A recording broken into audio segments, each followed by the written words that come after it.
मैं इस इंजन को ठीक कर सकता हूँ। क्या बकवास कर रहा है ये बच्चा? अब ये इंजन ठीक करेगा? तुम्हें जरा भी अंदाजा है तुम क्या बोल रहे हो? अब मैं अपनी औकात दिखाऊंगा और इस इंजन को ठीक कर दूंगा। साल 2023 का अगस्त महीना था। बेंगलुरु की इलेक्ट्रॉनिक सिटी में वह सुबह कुछ अलग थी। आम दिनों में जहां तकनीकी कंपनियों के बाहर कॉफी की खुशबू, कारों की कतारें और कर्मचारियों की हंसी गूंजती रहती थी, उस दिन वहां एक अजीब सी खामोशी पसरी हुई थी। सड़क के बीचों बीच कांच और स्टील से बनी एक भव्य इमारत खड़ी थी जिसका नाम था आर्यावर्त रोबोटिक्स लिमिटेड। यह वही कंपनी थी जिसने भारत को आर्टिफिशियल इंटेलिजेंस और इंडस्ट्रियल ऑटोमेशन की दुनिया में नई पहचान दी थी। दुनिया के कई देशों में इसकी मशीनें काम कर रही थीं, लेकिन आज उसी इमारत के भीतर जैसे कुछ मर चुका था। पिछले 10 दिनों से कंपनी का सबसे अहम और सबसे महंगा प्रोजेक्ट पूरी तरह बंद पड़ा था। एक 120 करोड़ रुपए की लागत से बनी हाइड्रोलिंक H9 100 नाम की विशाल ऑटोमेशन मशीन, जो पूरे प्रोजेक्ट की रीढ़ थी, अचानक ठप हो गई थी। इस मशीन के बंद होते ही पूरी उत्पादन प्रक्रिया रुक गई थी। हर दिन करीब 2 करोड़ रुपए का नुकसान हो रहा था। 10 दिन में 20 करोड़ से ज्यादा का घाटा और उससे भी बड़ा नुकसान कंपनी की साख का था। आज तक आर्यावर्त रोबोटिक्स में ऐसा कभी नहीं हुआ था।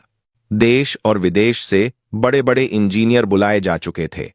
जर्मनी, जापान और दक्षिण कोरिया से आई टीमों ने मशीन का हर हिस्सा जांचा। सेंसर बदले गए, वायरिंग दोबारा की गई, सॉफ्टवेयर फिर से डाला गया, लेकिन मशीन टस से मस नहीं हुई। लाल चेतावनी लाइट लगातार जल रही थी, जैसे मशीन चुपचाप कुछ कहना चाहती हो, लेकिन कोई उसकी भाषा समझ नहीं पा रहा हो। इमारत के सबसे ऊपर कांच की दीवारों से घिरे मीटिंग रूम में वेदांत मल्होत्रा खड़े थे। लंबा कद, सादी सफेद शर्ट, बिना टाई, आंखों के नीचे नींद की कमी के गहरे निशान। वेदांत टेक्नोलॉजी की दुनिया का बड़ा नाम थे। शून्य से इस कंपनी को खड़ा किया था उन्होंने, लेकिन आज उनकी आंखों में आत्मविश्वास नहीं, चिंता और डर साफ दिख रहा था। उन्होंने गुस्से में टेबल पर हाथ मारा और कहा कि 10 दिन हो गए और अभी तक मशीन चालू नहीं हुई। क्या हम बच्चों की तरह कंपनी चला रहे हैं? कमरे में खड़े इंजीनियर सिर झुकाए खामोश थे। एक सीनियर इंजीनियर ने कांपती आवाज में कहा कि सर, हमने हर सिस्टम चेक कर लिया है। Sensor, control unit, hydraulic system, software, सब कुछ सही दिख रहा है। दूसरे इंजीनियर ने बताया कि जर्मनी की स्पेशल टीम भी 3 दिन से लगी हुई है, लेकिन असली समस्या पकड़ में नहीं आ रही। वेदांत ने गहरी सांस ली। गुस्सा अब चिंता में बदल चुका था। उन्होंने सख्त लहजे में कहा कि आज पूरा सिस्टम फिर से शुरू से चेक होगा और शाम तक रिपोर्ट चाहिए। मीटिंग खत्म हुई। वेदांत थके हुए कदमों से लिफ्ट की ओर बढ़े और नीचे आए। जैसे ही वह गेट के पास पहुंचे, उनकी नजर फुटपाथ पर बैठे एक लड़के पर पड़ी। उम्र करीब 15 साल, फटे हुए कपड़े, घुटनों तक जमी धूल, एक हाथ में जूते चमकाने का ब्रश और दूसरी तरफ पॉलिश की बोतल। वह जूते पॉलिश कर रहा था, लेकिन उसकी आंखें जूतों पर नहीं थीं। वह सामने खड़ी आर्यावर्त रोबोटिक्स की ऊंची इमारत को लगातार देख रहा था, जैसे उस कांच के भीतर उसका कोई सपना कैद हो। उस लड़के का नाम आरव था। वेदांत ने उसे बस एक नजर देखा और फिर आगे बढ़ गए। उन्हें क्या पता था कि यही लड़का कुछ ही घंटों बाद उनकी जिंदगी का सबसे बड़ा मोड़ बनने वाला है। आरव हर दिन यहां आता था। सुबह जूते पॉलिश करता, दोपहर में चाय वाले की मदद करता और शाम को फिर इसी जगह बैठ जाता। लेकिन वह बाकी बच्चों जैसा नहीं था। उसकी नजरें हमेशा कंपनी के मशीन सेक्शन की ओर टिकी रहती थीं। आज भी अंदर इंजीनियरों की भाग दौड़ चल रही थी। अलार्म की आवाजें गूंज रही थीं। लाल चेतावनी लाइट अब भी जल रही थी। आरव ने धीरे से खुद से कहा कि 10 दिन से मशीन बंद है, लेकिन ये लोग गलत जगह देख रहे हैं। असली समस्या तो बैकअप यूनिट में है। उसकी आवाज इतनी धीमी थी कि कोई सुन नहीं सकता था, लेकिन उसका दिमाग बहुत तेज चल रहा था। उसे पता था कि कोई उसकी बात नहीं सुनेगा, क्योंकि दुनिया जूते पॉलिश करने वाले बच्चों की बात नहीं सुनती। किसी को नहीं पता था कि यह बच्चा दिन में सड़क पर बैठता है और रात में मशीनों से बातें करता है। किसी को नहीं पता था कि उसकी जिंदगी कितनी खामोशी में लड़ रही है। आरव इमारत को देखते हुए मन ही मन बोला कि काश उसे बस 5 मिनट मिल जाएं, सिर्फ 5 मिनट। वह इस मशीन को ठीक कर सकता है, लेकिन किस्मत हर किसी को मौका सीधे नहीं देती। अक्सर वह पहले इम्तिहान लेती है और आरव का इम्तिहान अब शुरू होने वाला था। आरव के लिए वह इमारत सिर्फ कांच और स्टील का ढांचा नहीं थी, वह उसके लिए एक सवाल थी, एक चुनौती थी और कहीं न कहीं एक सपना भी। दिन भर सड़क किनारे बैठकर जूते पॉलिश करते हुए भी उसका मन वहीं अटका रहता था। ब्रश उसके हाथ में चलता रहता, लेकिन दिमाग मशीनों के भीतर घूमता रहता। लोग आते, जूते चमकवाते और चले जाते। कोई उसके चेहरे की तरफ ठीक से देखता भी नहीं था। सबके लिए वह बस एक गरीब बच्चा था, जिसे दिन के अंत में कुछ सिक्के मिल जाएं, वही काफी था। शाम ढलते ही जब दफ्तरों की लाइटें जल उठतीं और कर्मचारी अपने घरों की ओर लौटने लगते, तब आरव भी अपना छोटा सा सामान समेटता। उसके कदम तेज नहीं होते थे, लेकिन मन में एक बेचैनी रहती थी। उसे जल्दी थी, क्योंकि रात उसका असली स्कूल होती थी। वह स्कूल जहां किताबें नहीं थीं, ब्लैक बोर्ड नहीं था, लेकिन मशीनें थीं, जंग लगे औजार थे, तेल की गंध थी और एक बूढ़ा आदमी था जो उसकी जिंदगी का सबसे बड़ा गुरु था। वह बूढ़ा आदमी आरव का नाना था। शहर के एक पुराने मोहल्ले में तंग गलियों के बीच उनका छोटा सा गैराज था। टिन की छत, दीवारों पर जमी ग्रीस, कोनों में पड़े टूटे पंखे, पुराने जनरेटर और अधखुले स्कूटर। बाहर से देखने वाला कोई भी आदमी कह देता कि यह जगह कबाड़ से भरी है, लेकिन आरव के लिए यह जगह किसी मंदिर से कम नहीं थी। यहीं उसने मशीनों की भाषा सीखी थी। नाना कभी इसी आर्यावर्त रोबोटिक्स में सीनियर इंजीनियर हुआ करते थे। वे उन दिनों के गवाह थे जब वेदांत मल्होत्रा एक छोटे से कमरे में बैठकर कंपनी का सपना देखा करते थे। लेकिन समय बदला, रिश्ते बदले और नाना इस दुनिया से बाहर हो गए। अब उनकी पहचान सिर्फ एक बूढ़े मैकेनिक की थी, जिसकी आंखों में अनुभव था और हाथों में अब भी मशीनों की पकड़। रात को गैराज का दरवाजा आधा बंद होता, बाहर की आवाजें धीमी पड़ जातीं और भीतर सिर्फ औजारों की खनक सुनाई देती। नाना किसी पुराने मोटर को खोलते और आरव ध्यान से देखता। नाना समझाते कि यह पेंच सिर्फ लोहे का टुकड़ा नहीं है, यह पूरी मशीन को बांधे रखता है। अगर इसे गलत जगह घुमा दिया जाए तो पूरी व्यवस्था बिगड़ सकती है। आरव चुपचाप सुनता और हर बात को अपने भीतर उतार लेता। नाना अक्सर कहते कि मशीन को सिर्फ आंखों से मत देखो, उसे महसूस करो, उसकी आवाज सुनो, उसके कंपन को समझो। हर मशीन बोलती है, बस सुनने वाला चाहिए। आरव मुस्कुरा देता। उसे यह सब अजीब नहीं लगता था, क्योंकि वह सच में मशीनों की आवाज सुन सकता था। वह यह नहीं जानता था कि यह साधारण समझ नहीं थी, बल्कि एक असाधारण क्षमता थी। घर के भीतर हालात अच्छे नहीं थे। आरव की मां नंदिनी अक्सर बीमार रहती थीं, शरीर कमजोर हो चुका था। दवाइयां महंगी थीं और पैसे हमेशा कम पड़ जाते थे। कई बार आरव ने अपनी मां को आधी दवा खाते देखा था, ताकि अगली खुराक के लिए कुछ बच जाए। मां जब भी उसे देखतीं, मुस्कुरा देतीं और कहतीं कि मैं ठीक हूं, लेकिन आरव जानता था कि वह झूठ है। रात को जब वह थककर जमीन पर लेटता, तब भी उसका दिमाग मशीनों के बीच घूमता रहता। उसे आर्यावर्त की वह विशाल मशीन याद आती, जो 10 दिनों से खामोश खड़ी थी। उसे लगता जैसे वह मशीन दर्द में है और मदद के लिए पुकार रही है। वह सोचता कि अगर उसे बस थोड़ी देर के लिए उसके पास जाने दिया जाए, तो वह उसकी तकलीफ समझ सकता है। अगली सुबह जब वह फिर कंपनी के गेट के पास पहुंचा, तो माहौल पहले से ज्यादा तनाव भरा था। इंजीनियरों के चेहरे उतरे हुए थे, गार्ड सख्त थे, हर कोई जल्दी में था। आरव ने अपना स्टूल लगाया और जूते पॉलिश करने लगा, लेकिन आज उसका मन कहीं और था। उसकी मां की दवाइयां खत्म हो चुकी थीं। नाना ने रात को कहा था कि बेटा, दुनिया गरीब के हुनर को तब तक नहीं पहचानती जब तक वह दुनिया को झटका न दे दे। वही बात आरव के दिल में गूंज रही थी। उसे पैसे चाहिए थे, लेकिन उससे भी ज्यादा उसे मौका चाहिए था। वह जानता था कि अगर वह मशीन ठीक कर दे तो शायद उसकी जिंदगी बदल जाए। उसने हिम्मत करके गार्ड से कहा कि बस 5 मिनट मशीन को देख लेने दे। गार्ड ने डांट दिया और धक्का देकर उसे पीछे हटा दिया। कुछ लोग हंसने लगे। किसी ने कहा कि यह बच्चा पागल है, किसी ने कहा कि इसे तो लैपटॉप भी चलाना नहीं आता होगा। आरव ने कुछ नहीं कहा। वह चुपचाप उठकर एक कोने में बैठ गया। उसके घुटनों पर धूल थी, कपड़े और गंदे हो गए थे, लेकिन उसकी आंखों में अब भी वही चमक थी। वह भीतर ही भीतर तय कर चुका था कि वह हार नहीं मानेगा, क्योंकि उसके लिए यह सिर्फ एक मशीन नहीं थी, यह उसकी मां की दवा थी, यह उसके नाना की इज्जत थी, और शायद उसकी अपनी पहचान भी। उसे नहीं पता था कि यह जिद, यह खामोश भरोसा उसे उस दरवाजे के भीतर ले जाने वाला है जहां से उसकी जिंदगी हमेशा के लिए बदलने वाली थी। उस दिन दोपहर के बाद का समय था। सूरज ऊपर था, लेकिन आर्यावर्त रोबोटिक्स के भीतर अंधेरा और भारीपन पसरा हुआ था। मशीन सेक्शन में बार बार अलार्म बज रहा था और हर बार वह आवाज लोगों के दिलों की धड़कन और तेज कर देती थी। इंजीनियरों के चेहरे थके हुए थे, आंखों में नींद नहीं बल्कि डर था। डर इस बात का कि अगर आज भी कुछ नहीं हुआ तो कल क्या होगा, यह कोई नहीं जानता था। आरव बाहर फुटपाथ पर बैठा सब देख रहा था।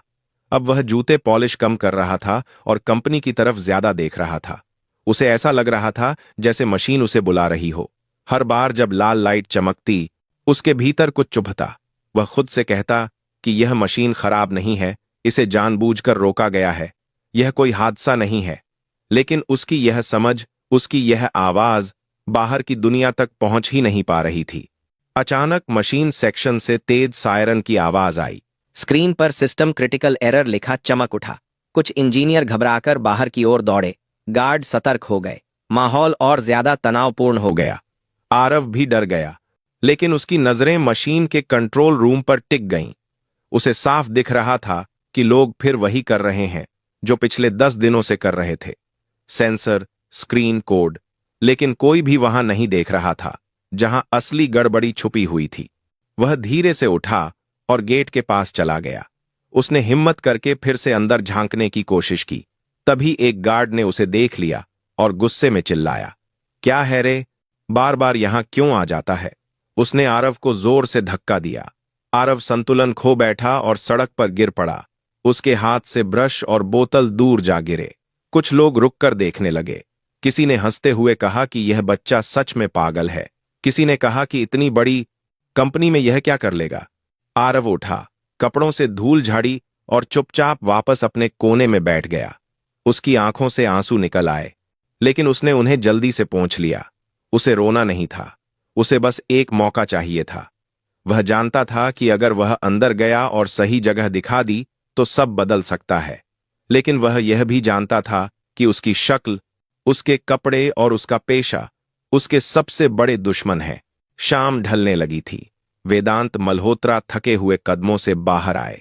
सिर भारी था, आंखें जल रही थीं। 10 दिनों की नींद एक साथ उतर आई थी। जैसे ही वह गेट के पास पहुंचे, उनकी नजर फिर उसी लड़के पर पड़ी। वही लड़का जो सुबह से वहीं बैठा था। अब वह चुपचाप जमीन पर बैठा था। उसके पास कोई ग्राहक नहीं था।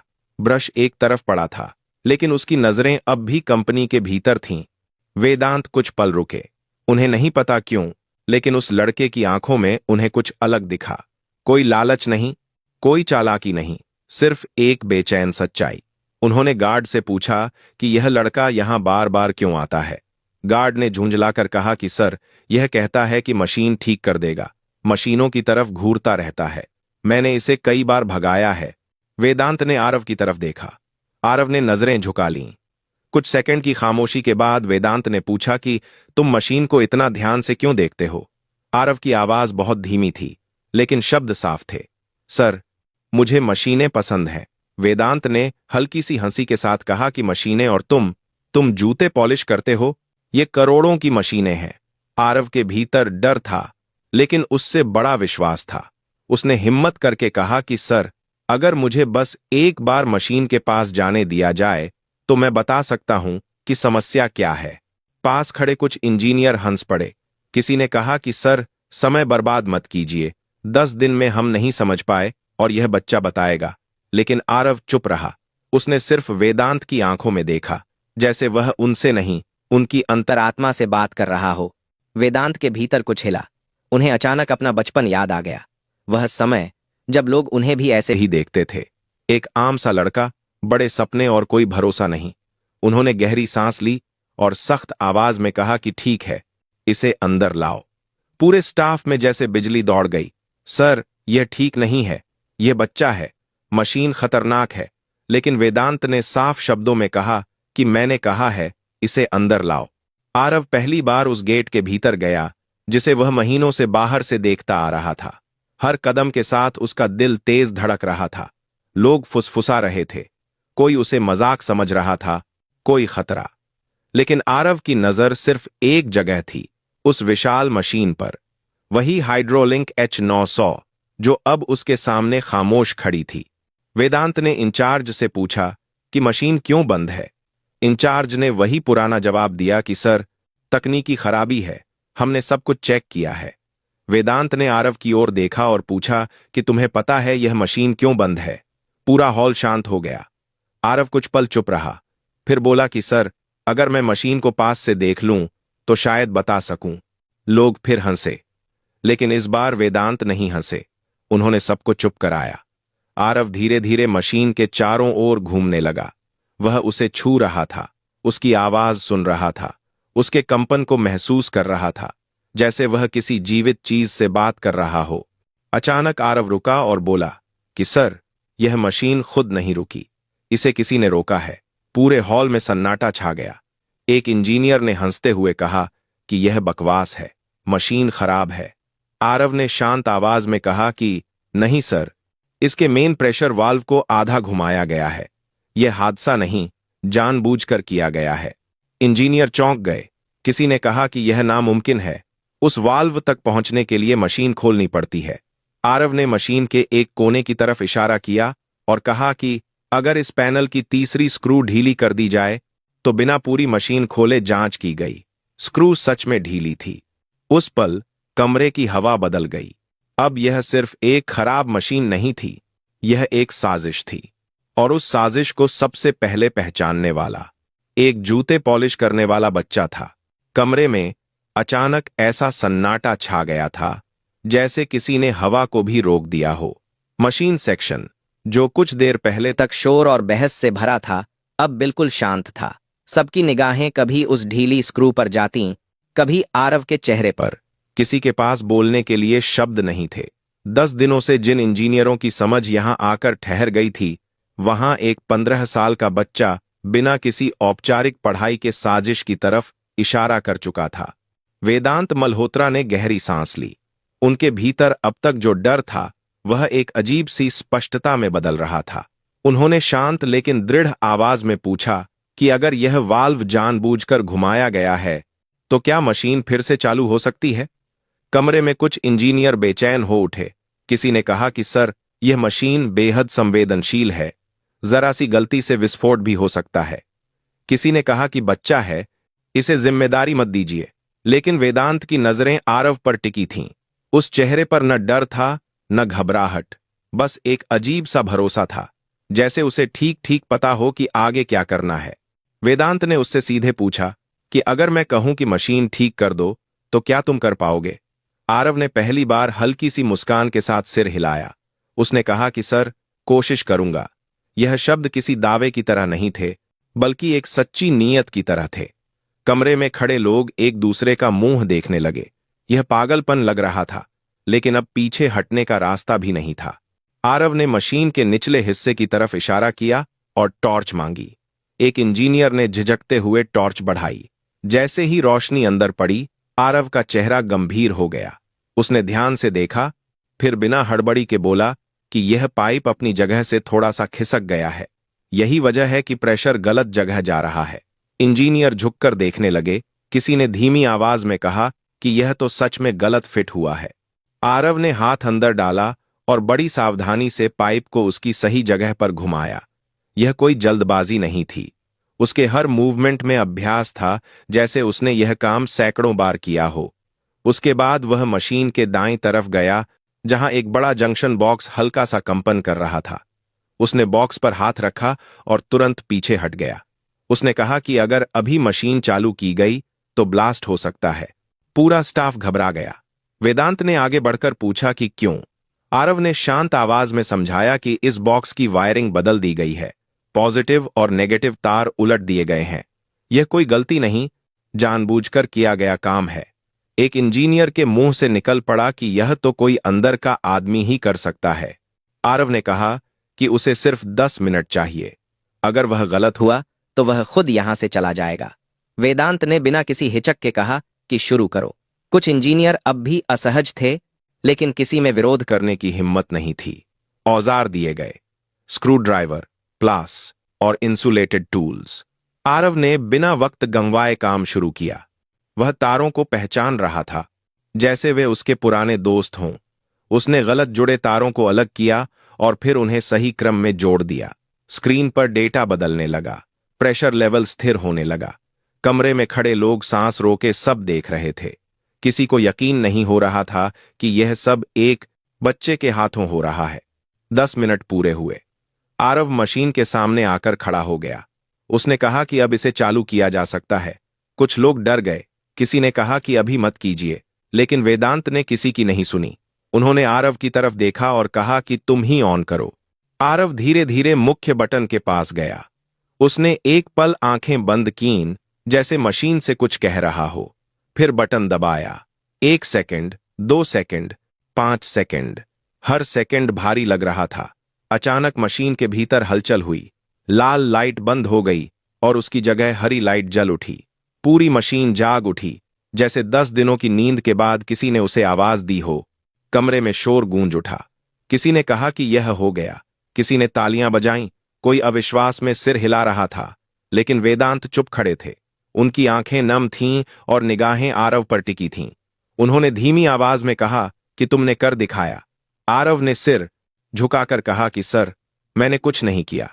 मशीन खुद बता रही थी कि उसे क्या तकलीफ है।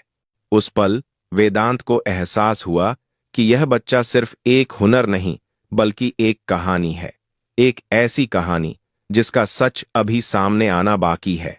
उनके मन में एक सवाल जोर पकड़ने लगा। यह बच्चा आखिर है कौन? मशीन के चालू होते ही पूरा हॉल जैसे सांस लेने लगा। 10 दिनों से जो तनाव हवा में जमा था, वह एक झटके में टूट गया। इंजीनियर एक दूसरे की तरफ देख रहे थे। कोई हंस रहा था, कोई यकीन नहीं कर पा रहा था। कुछ लोग तालियां बजा रहे थे, कुछ मोबाइल निकालकर वीडियो बनाने लगे थे।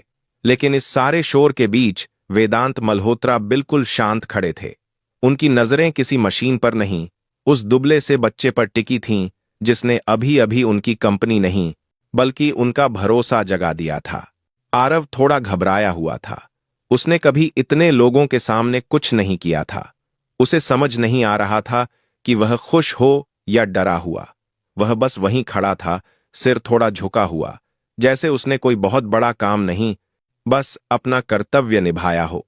वेदांत धीरे धीरे उसके पास आए। उनकी आवाज अब सख्त नहीं थी, उसमें एक अजीब सी नरमी थी। उन्होंने पूछा कि बेटा, तुम हो कौन? यह सवाल साधारण नहीं था, उसमें हैरानी भी थी, जिज्ञासा भी, और कहीं ना कहीं अपनापन भी। आरव ने धीरे से कहा कि सर, मैं कोई खास नहीं हूं। मैं जूते पॉलिश करता हूं। मेरी मां बीमार रहती हैं। उनकी दवाइयों के लिए मैं काम करता हूं। हॉल में एक बार फिर सन्नाटा छा गया। इंजीनियरों को जैसे पहली बार एहसास हुआ कि जिस बच्चे को वे अब तक नजरअंदाज करते रहे, उसके पीछे कितनी बड़ी लड़ाई छुपी है। वेदांत ने और करीब आकर पूछा कि तुम्हें मशीनों की इतनी समझ कहां से आई? आरव ने बताया कि रात में वह अपने नाना के छोटे से गैराज में काम करता है। वहीं पुरानी मशीनें खोलता है, उन्हें जोड़ना सीखता है। उसके दोदे इस पर तिहत कर शब्दों में कोई शिकायत नहीं थी, बस सच्चाई थी। वेदांत के दिल में कुछ जोर से हिला। उन्होंने पूछा कि तुम्हारे पिता कहाँ हैं? आरव ने सिर झुका लिया और कहा कि मुझे नहीं पता, मैंने उन्हें कभी नहीं देखा। यह जवाब वेदांत के लिए किसी चोट से कम नहीं था। उन्होंने आरव के चेहरे को गौर से देखा। उसकी आंखें, उसकी नाक, उसका बोलने का तरीका, सब कुछ उन्हें जाना पहचाना सा लग रहा था। एक पुरानी याद जिसे उन्होंने सालों पहले दबा दिया था, अब अचानक सामने खड़ी थी। वेदांत ने धीमी आवाज में पूछा कि तुम्हारी मां का नाम क्या है? आरव ने कहा, नंदिनी। पूरा नाम नंदिनी शर्मा। यह सुनते ही वेदांत का चेहरा सफेद पड़ गया। उनकी सांस कुछ पल के लिए अटक गई। नंदिनी शर्मा वही नाम था जिससे उन्होंने 15 साल पहले एक गलतफहमी में रिश्ता तोड़ लिया था। वह वक्त, वह झगड़ा, वह दूरी, सब कुछ एक साथ उनकी आंखों के सामने घूम गया। उन्होंने कांपती आवाज में पूछा कि तुम्हारी उम्र कितनी है? आरव ने कहा, 15 साल। वही उम्र, वही समय, वही कहानी। वेदांत वहीं कुर्सी पर बैठ गए। उनके हाथ कांप रहे थे। उन्होंने लगभग फुसफुसाते हुए पूछा कि क्या तुम्हारी माँ ने कभी तुम्हारे पापा की तस्वीर दिखाई? आरव ने कहा कि नहीं, माँ कहती हैं कि कुछ तस्वीरें खो गईं और कुछ उन्होंने खुद फाड़ दी। अब वेदांत को किसी सबूत की जरूरत नहीं थी। उनके सामने खड़ा बच्चा उनका अपना बेटा था, जिसे किस्मत ने 15 साल बाद उनके सामने ला खड़ा किया था, वह भी ऐसे हालात में जहां उन्होंने उसकी काबिलियत को पहले ही देख लिया था। वेदांत की आंखों से आंसू बह निकले। उन्होंने अचानक आरव को अपने सीने से लगा लिया। आरव घबरा गया। उसने कभी किसी अमीर आदमी को यूं रोते नहीं देखा था। वेदांत ने टूटती हुई आवाज में कहा कि बेटा, माफ कर दो, मुझे नहीं पता था, मैंने तुम्हें खो दिया था। हॉल में खड़े लोग दंग रह गए। फुसफुसाहट फैल गई। क्या यह बच्चा मालिक का बेटा है? आरव पीछे हट गया। उसके लिए यह सब बहुत बड़ा था। उसने डरते हुए कहा कि सर, ऐसा मत कहिए, हम बहुत गरीब हैं, मेरी मां बहुत तकलीफ में है। वेदांत ने उसका चेहरा दोनों हाथों में लिया और कहा कि गरीबी किसी रिश्ते को नहीं बदलती। अगर तुम मेरे बेटे हो तो तुमने आज सिर्फ एक मशीन नहीं, मेरी पूरी जिंदगी ठीक कर दी है। अगले दिन डीएनए जांच हुई। सच सामने आया। आरव वेदांत मल्होत्रा का ही बेटा था। खबर पूरे ऑफिस में फैल गई। वही बच्चा जिसने कंपनी को बचाया था, अब उसी कंपनी के मालिक का खोया हुआ वारिस था। वेदांत उसी शाम आरव को लेकर उसके घर पहुंचे। तंग गली, छोटा सा कमरा, दरवाजे के पास रखा जूते पॉलिश का डिब्बा। वेदांत का दिल भर आया। भीतर नंदिनी बैठी थीं, कमजोर शरीर, लेकिन आंखों में वही सादगी। वेदांत ने उन्हें देखा और टूट गए। उन्होंने माफी मांगी। नंदिनी की आंखें भर आईं, लेकिन उसमें शिकायत नहीं थी, बस थकान थी। उन्होंने कहा कि अब देर हो चुकी है, लेकिन शायद किस्मत ने अब सही समय चुना है। नंदिनी का इलाज शुरू हुआ। नाना को कंपनी में सम्मान के साथ वापस लाया गया। आरव का दाखिला अच्छे स्कूल में हुआ। लेकिन सबसे बड़ी बात यह थी कि आरव की पहचान अब सिर्फ एक जूते पॉलिश करने वाले बच्चे की नहीं रही। वह एक बेटा था, एक हुनरमंद दिमाग था, एक भविष्य था। आरव आज भी मशीनों के पास खड़ा होकर उन्हें सुनता है। फर्क सिर्फ इतना है कि अब लोग उसकी बात सुनते हैं।